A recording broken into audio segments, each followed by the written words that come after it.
রামিসার মৃত্যুর শোক এখনো কাটেনি। শিশুদের নিরাপত্তা নিয়ে উদ্বেগ আর আতঙ্কের মধ্যেই রাজধানী ডেমরায় সামনে এলো আরও এক হৃদয় বিদারক ঘটনা। লিচু খাওয়ার কথা বলে মাত্র ৬ বছরের এক শিশুকে ধর্ষণের অভিযোগ উঠেছে ১৭ বছর বয়সী এক কিশোরের বিরুদ্ধে। পুলিশ জানায়, ডেমরার বাসেপুল আমিনবাগ এলাকায় ভাড়াটিয়া হিসেবে বসবাস করত অভিযুক্ত কিশোর মোস্তাকিম। কার কাছে শিখলাম?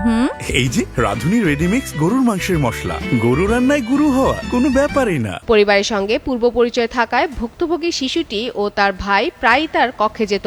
সেই সুযোগকে কাজে লাগিয়ে গেল ১৮ মে রাতে শিশুটিকে লিচু খাওয়ার প্রলোভন দেখিয়ে নিজের ঘরে নিয়ে যায় সে। অভিযোগ রয়েছে, শিশুর ভাইকে খেলনা দিয়ে অন্য কক্ষে ব্যস্ত রেখে আলাদা কক্ষে নিয়ে ধর্ষণ করে অভিযুক্ত।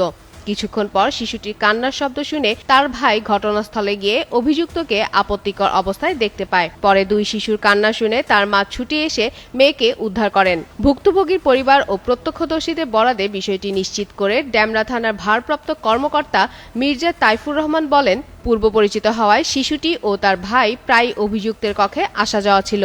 ১৮ মে সুযোগ বুঝে রাত 10:30টার দিকে অভিযুক্ত মোস্তাকিম লিচু দেওয়ার কথা বলে কৌশলে মেয়েটিকে সহ তার ভাইকে নিজের কক্ষে নিয়ে যায়। ওসি আরও বলেন, পরদিন ১৯ মে বিকেলে স্থানীয় উত্তেজিত লোকজন অভিযুক্ত কিশোরকে এলাকায় দেখতে পেয়ে আটক করে মারধর করেন। খবর পেয়ে ডেমরা থানা পুলিশ ঘটনাস্থলে গিয়ে তাকে উদ্ধার করে প্রাথমিক চিকিৎসা শেষে গ্রেপ্তার করে। এরপর বুধবার দুপুরে তাকে আদালতে পাঠায় ডেমরা থানা পুলিশ। পরে একই দিনে বিকেলে অভিযুক্ত কিশোরকে শোধনালয়ে পাঠানোর নির্দেশ দেয় আদালত।